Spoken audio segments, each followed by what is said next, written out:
ఏదైనా అంటే ego హట్టే black చేస్తున్నారు. ఇంకా ఎక్స్ట్రీమ్ లెవెల్లో అమ్మని, చెల్లిని, అక్కని అందరినీ లాగేసి లంజలు అంటున్నారు. అంటే అలాంటి మగవాళ్ళు ఉన్నారు, మంచి మగవాళ్ళు ఉన్నారు. నేను శ్రీకాంత్ లాంటి వెధవల గురించి మాట్లాడుతున్నాను. ఒక అమ్మాయి సహాయం చేస్తే అది కృతజ్ఞత ఎలా ఉండాలంటే, కుక్కకు కూడా ఒక షాకింగ్ న్యూస్ లాగా అనిపించాలి. కుక్క కూడా అవాక్ అవ్వాలి. ఏంటారు నాయన నాకే గ్రాటిట్యూడ్ అనుకుంటే, విశ్వాసం అనుకుంటే, కుక్క లాంటి మనుషులు ఉన్నారా? అందుకే అంటారు అలా ఉంటారు కాబట్టి అలాంటి మనుషులు కుక్కలాగా. కుక్కకున్న విశ్వాసం ఉందా నీకు? కుక్కకున్న విశ్వాసం కూడా లేదు నీకు. ఇట్లా ఉంటాయి టర్మ్స్. కుక్కతో అందుకే కంపేర్ చేస్తారు, ఏ అనిమల్తో కంపేర్ చేయడం. అలా కుక్క అవాక్ అయ్యేలాగా ఉండాలి కృతజ్ఞత అంటే. కృతజ్ఞత అనేది గతం కథ అన్నట్టు ఉండకూడదు. ఒకళ్ళకి ఇచ్చావు నాకు ఇవ్వలేదు, వాడికి అంత ఇచ్చావు నాకు ఇంత ఇచ్చావు, ఇట్లా కూడా ఉండకూడదు. రూపాయి ఇచ్చినా చెప్తున్నా, రూపని కాదు, భాగ్యాన్ని కాదు, సౌభాగ్యాన్ని కాదు. దౌర్భాగ్యం ఏంటంటే ఇస్తున్నప్పుడు తీసేసుకుంటున్నారు, పుచ్చుకుంటున్నారు. తర్వాత పుచ్చులు, పళ్ళల్లో పుచ్చులు ఉంటే ఏరేస్తుంది అట్ట పుచ్చుల్లాగా చూస్తున్నారు. నీచ్ కమీన్ కుత్తేలాగా, తుచ్చు తుమారులాగా, కూరల కరేపాకులాగా చూసేస్తున్నారు ఆడవాళ్ళు. తీసుకుంటున్నప్పుడేమో దున్నపోతుల్లాగా తీసుకుంటారు డబ్బులు. కానీ ఒకే ఒక అడ్డగాడిద, ఒక మానసిక వ్యాధి ఉన్నవాడు ఎవడంటే వెర్బల్ సాడిస్ట్ శ్రీకాంత్. ఇటువంటి మానసిక రోగులు ఏంటంటే ఇంటెన్షనల్లీ ఒకళ్ళ మీద అటాక్ చేయటం, ఒక ఇన్ఫర్మేషన్ అట్టుపళ్ళు అమ్ముకున్నట్టు అమ్ముకోవటం. ఆ ఇన్ఫర్మేషన్ నుంచి ఇతనికి ఒక అమ్మ, ఒక నాన్న ఉన్నాడా, ఒక అన్నయ్య, ఆ అన్నయ్యకి ఒక గర్ల్ ఫ్రెండ్ ఉందా, ఒక పిన్ని కూడా ఉందా, వీళ్ళ మమ్మీకి ఒక సిస్టరా, ఇది తెలుసుకోవటం. కోపం వచ్చినప్పుడు వాళ్ళందరినీ ఉతికారేయటం, వాళ్ళందరూ ఏదో ప్రాస్టిట్యూషన్ చేస్తున్నారని చెప్పడం. ఆదుకున్న హెల్ప్ తీసుకున్నాడు కదా, ఆదుకున్న అమ్మాయిని కూడా లంజా అంటాం. ప్రతి ఒక్కళ్ళని మళ్ళీ వశిష్ఠ గీత అడ్మిన్ అంట ఫేస్బుక్లో. దీని తోడు అదేమిటి ఇప్పుడు దాని పేరు వశిష్ఠ గీత పేరు మార్చేసి స్పిరిట్ వేవ్ అంట. ఏమైనా అర్థం ఉందా? ఎక్కడ వశిష్ఠ గీత టర్మ్, ఎక్కడ స్పిరిట్ వేవ్? ఇన్నేళ్లకి తెలిసిందా? గ్రూప్లో అందరూ ఫారినర్స్ ఉన్నారంట. పాప ఇన్నేళ్ళు తెలిసింది గ్రూప్లో ఎవరున్నారు అంటే. వాళ్ళకి తగ్గట్టుగా స్పిరిట్ వేవ్ అని పెట్టేసుకున్నాడు. పోనీ వశిష్ఠ గీత భగవద్గీత చదివినోడు నాలిక ఎలా ఉండాలి? ఒక తీరు, తెన్ను, జేబులో పెన్ను, పద్ధతి, పాడు ఉండాలి. ఏమైనా ఉందా అసలు? పాడెత్తేవాడికి కూడా వీడి గురించి తెలిస్తే అక్కడ కింద పడేస్తాడు పాడే. ఒక పద్ధతి పాడు ఏమీ లేదు. వావి వరసలు లేని ఎనిమల్స్ ఉంటాయి, వాటికి తెలియక. కానీ ఒక నాలికే వావి వరసలు లేకపోతే ఎట్లా? ఒక ఆడపిల్ల సహాయం చేసినా చెయ్యకపోయినా ఆడపిల్లకు రెస్పెక్ట్ ఇవ్వాలి. ఆడపిల్లని లంజ అనేయటం, ఆడపిల్ల తరపు వాళ్ళని అనేయటం, ఇకపోతే ఆడపిల్లకి ఎవరైనా ఫ్రెండ్స్ ఉంటే వాళ్ళ మీద ఎక్కేయటం, ఇంటెన్షనల్లీ ఒక మానసిక రోగాన్ని కొని తెచ్చుకోవటం, అది నాలిక అంటించుకోవటం, ఇష్టం వచ్చినట్టు దుమ్ము దులిపేయటం. ఒక సైకోకి నిర్వచనం ఎపిటమీ అంటే ఒక వెర్బల్ సాడిస్ట్ నాలిక అనమాట. ఎటువంటి నాలిక అంటే 7 seasons పడతాయి వీడి గురించి చెప్పాలంటే, శ్రీకాంత్ గురించి. ప్రతి సీజన్లో 7 episodes, like 49 episodes plus introduction ఎపిసోడ్తో కలుపుకుంటే 50.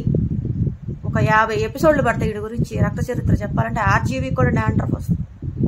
ఈవెన్ చాగంటి, గరికపాటి లాంటి వాళ్ళకు కూడా అసలు షాక్ అనమాట. వాళ్ళు షాక్ అయిపోతారు. వాళ్ళకు కూడా అనిపిస్తుంది ఇలాంటి వ్యధం ఉంటాడా? వశిష్ఠ గీత భగవద్గీత చదివి నాలుగు ఇలా ఉన్నవాడు ఒక సైకో ఉన్నాడా హిందూస్లో? సనాతనీస్లో అనుకుంటా. ఇర్రెస్పెక్టివ్ ఆఫ్ రిలీజియన్ మంచోళ్ళు ఉంటారు, చెడ్డోళ్ళు ఉంటారు. ఓన్లీ సనాతనీస్, హిందూస్ మంచివాళ్ళు అనుకుంటే మరి ఈడు మంచివాడా శ్రీకాంత్?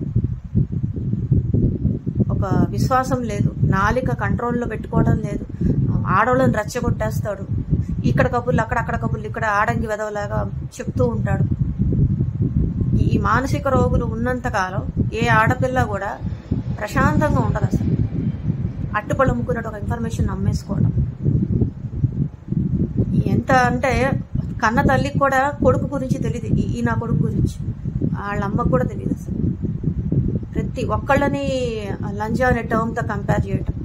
ఇక నాకెవరైనా ఫ్రెండ్స్ ఉంటే వాళ్ళ అమ్మల్ని కూడా, అంటే నాకెవరైనా ఫ్రెండ్స్ ఉంటే వాళ్ళ అమ్మలు కూడా లంజలేదు. హెల్ప్ తీసుకున్న ఆడపిల్ల నుంచి ఎలా ఉండాలి ఆడపిల్ల పట్ల? ప్రతి ఆడపిల్ల వాడికి లంజే. భాగ్య కూడా వాడి దృష్టిలో నాలిక అంటే సైకో నాలిక. వావి వరసలు లేని నాలిక ఏంటంటే ప్రతి ఒక్కళ్ళ లంజా అనేస్తుంది. కానీ ఆ టైంలో కాన్షియస్గా ఉంటారు, అందుకే వాళ్ళ ఫ్యామిలీ మెంబర్స్ని ఏమనరు. అందుకే అంటున్నాను, మిగతా వాళ్ళని అంటారు ఫ్యామిలీ మెంబర్స్ ఆడవాళ్ళని, అంటే విమెన్ ఫాక్ వాళ్ళని ఏమనరు. ఎందుకంటే కాన్షియస్గా ఇంటెన్షనల్లీ ఉన్న మానసిక రోగం అది. అందుకే కంట్రోల్గా ఉంటారు అక్కడ ఫ్యామిలీ మెంబర్స్ దగ్గర. ఇప్పుడు మా డాడీని తిట్టేస్తాడు, మళ్ళా వీడు ఎవరినైనా తిడితే అది డిక్షనరీ మీనింగ్ తీయకూడదు మనం. వీడిని ఎవరైనా తిడితే డిక్షనరీ మీనింగ్, లంజా కొడగడ లంజకు పుట్టిన కొడగానే డిక్షనరీ మీనింగ్. మన తెలుగులో కోపం వస్తే వాడే పదాలు రెండే రెండు, పెంట వెదవ, లంజా కొడక, ఇలాంటివి వాడేస్తాం. దాని అర్థం పెంటకు పుట్టిన కొడక, లంజకు పుట్టిన కొడక అనే అర్థాలు తీసుకుంటే అలా డిక్షనరీ మీనింగ్. ఒక అబ్బాయిని తిట్టుకుంటున్నప్పుడు అబ్బాయిలు ఈ వస్తున్నప్పుడు డిక్షనరీ మీనింగ్లు తీస్తే వేరే అర్థాలు వస్తాయి. కానీ ఆడపిల్లని రెచ్చగొడితే, ఆడపిల్లని రెచ్చగొట్టి మాటలు అనిపించుకున్నా లేదా ఆడపిల్లని రెచ్చగొట్టినా చెప్తున్నా, ఆ పదాలు ఆడపిల్లకు వాడితే దరిద్రంగా ఉంటాయి. అసలు డిక్షనరీ మీనింగ్ కూడా దరిద్రంగా ఉంటాయి ఆ పదాలు.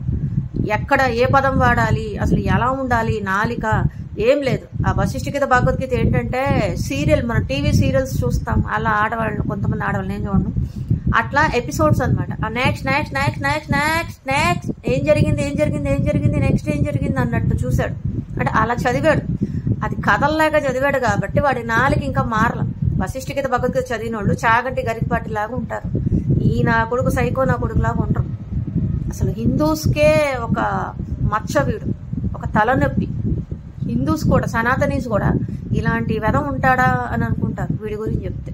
అంటే చెప్పాను కదా, 7 సీజన్స్ ఎపిసోడ్స్ వారీగా చెప్తే వీడి గురించి ఎంత చెప్పినా తక్కువే. ఇలాంటి వాళ్ళు మారరు. ఆ మార్పు అనేది వీళ్ళల్లో రాదు. ఎందుకంటే మేము మారాలా, మేము తప్పు చేసామా, మీకు అలా అనిపిస్తుందా, మీకు ఒలగట్టు తుప్పుందా అన్నట్టు ఉంటారు. పని పాట ఏమీ ఉండదు. మళ్ళీ స్విగ్గీ నుంచి జొమాటోలో జాయిన్ అయ్యాడు. జేబులో చిల్లిగా ఉండదు, ఎంత దూరమైనా పోతాడు పొట్లాలు అందియటానికి. అందుకని అది అలవాటు అయిపోయి నేను ఎంత దూరమైనా పోతా. లాయర్ ఫీజు కట్టుకోవడానికి కూడా డబ్బులు ఉండవు. చిల్లులు బనీను అన్నట్టు ఉంటాడు. ఎగ్జాంపుల్ అంటే జేబులో చిల్లుగా ఉండదు అన్నదానికి ఇంకో సినానిం లాగా చిల్లులు బనీను అంటారు. బనీన్ కొనుక్కోవడానికి కూడా డబ్బులు ఉండవు అని అర్థం. ఈ ఇళ్ళు మాటలు అంటున్నారు. అన్ని అప్పులు, ఆడవేళ్ల మీద పడి ఆడవటం. ఒక అమ్మాయి, ఉన్న అమ్మాయి కొంచెం రిచ్ అని తెలిస్తే చాలు, ఫేస్బుక్ అనే గ్రూప్ని అడ్డం పెట్టుకొని వాళ్ళతో సహవాసం చేయటం, వాళ్ళ ఇన్ఫర్మేషన్ లాగటం, చివరికి వాళ్ళనే అంటాం, వాళ్ళని కంపేర్ చేయటం. దిక్కుమాలిన నాలికది. వశిష్ఠిగీత భగవద్గీత చదివిన నాలికలు అలా ఉండవు అసలు. ఆడపిల్లని రెచ్చగొట్టడం, అటు భాగ్యాన్ని రెచ్చగొడతాడు, నన్ను రెచ్చగొట్టడం, మా ఇద్దరికి పెడతాడు. మళ్ళీ పని పాట ఏమీ లేదు. ఆడంగి వెదవ అంటారు ఇలాంటి వాళ్ళని. వేస్ట్ ఉన్నారు. ఇలాంటి వాళ్ళ గురించి డిస్కస్ చేసుకున్నా కూడా మారేడు.